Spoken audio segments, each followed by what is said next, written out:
tundukkan kepala. Tiada kata yang manis selain ucapan syukur kepada Bapa di surga buat kasih karunia-Mu yang begitu limpah dalam hidup ini. Kami ada sebagaimana ada karena Engkau. Kami rasakan bagikan umat Israel berada di Goshen dalam lindungan kasih sayang yang dapat Tuhan. Tulah demi tulah ada, tapi kami terpelihara, dan bukti hari ini kami bisa bernapas, kami bisa hidup semua karena Tuhan. Maka sebelum kami mengadakan Apus Live, kami mengadakan mesbah keluarga, mesbah pribadi, kami naikkan pujian penyembahan, dan kami rindu untuk dengarkan renungan firman-Mu. Roh Kudus mengurapi kami, mengurapi hamba-Mu, dan lembutkan hati kami, sehingga butir firman-Mu menjadi berkat buat kami, dan kami juga boleh naikkan doa syafaat kepada Tuhan. Haleluya, amin. Shalom, pagi.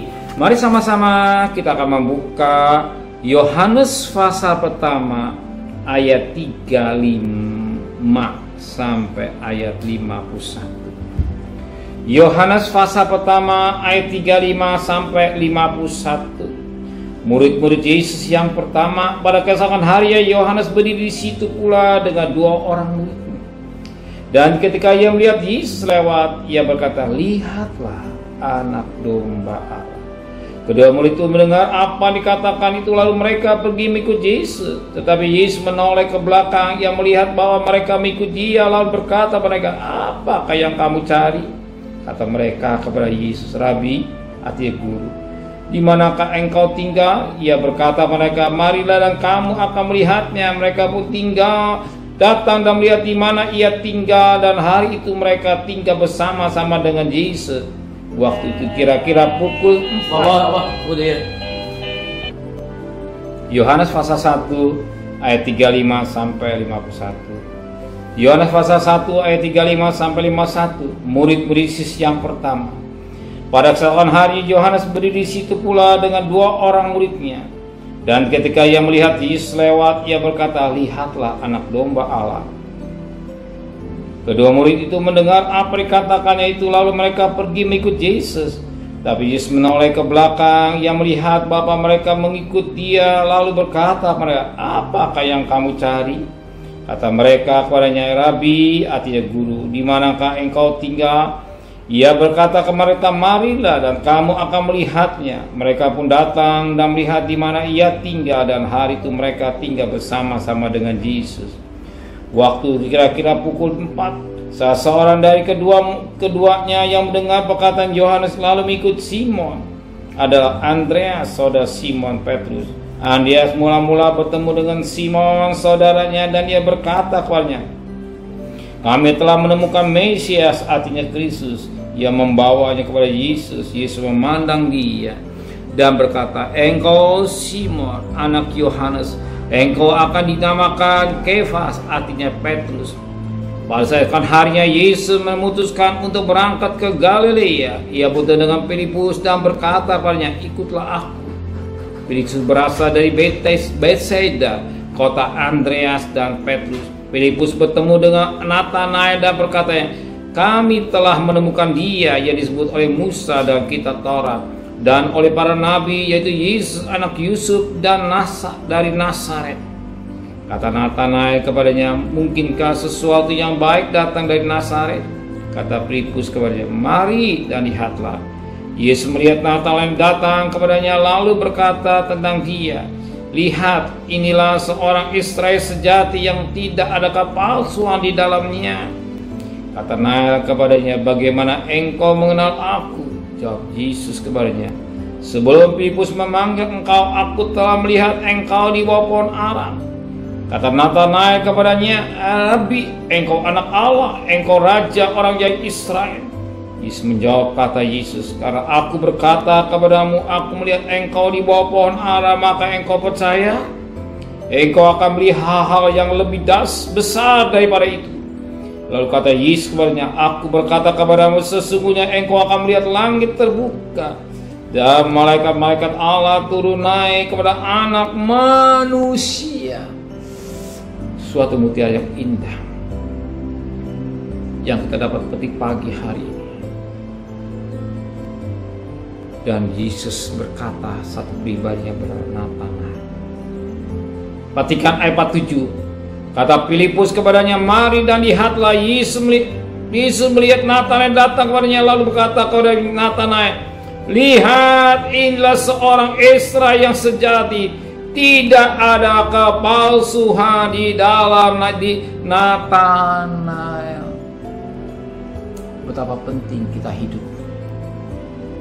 pura, ya, tidak pura-pura, asli. Kalau kita mengasihi Tuhan dengan benar yang keluar tulus dari dasar hati kita, kalau kita mengadakan mesbah pada pagi hari ini, bukan karena terpaksa, karena kita butuh sesuatu yang tidak baik, tapi karena kita mengasihi Tuhan.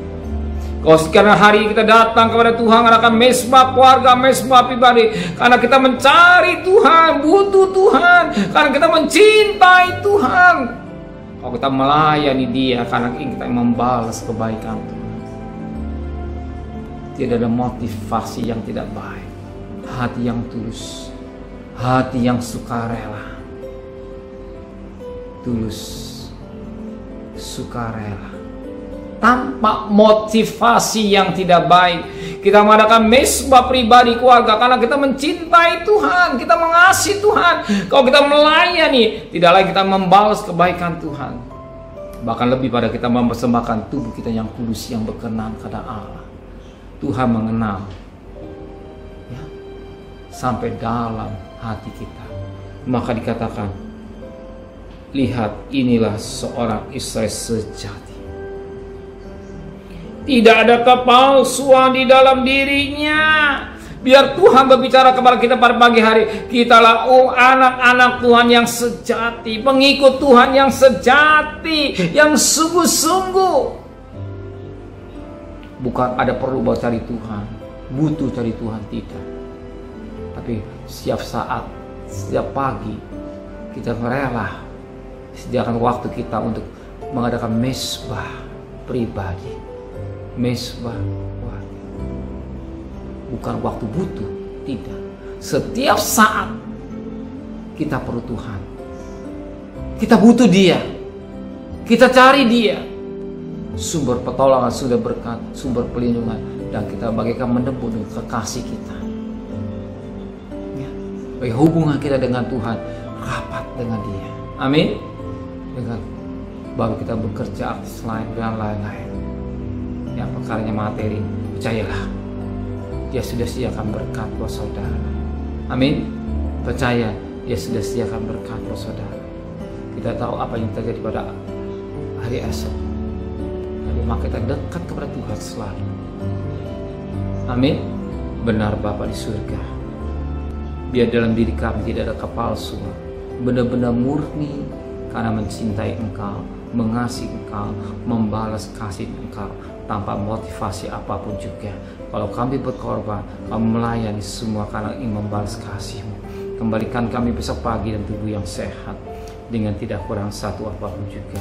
Berkati Bapak Presiden, Wakil Presiden, para Menteri, para Gubernur, para Bupati, para Wali Kota, para camat, para lurah, para RW, para RT, para medis, para relawan, para TNI, Polri, bahkan mereka-mereka yang berjuang guys depan melawan perang melawan Corona.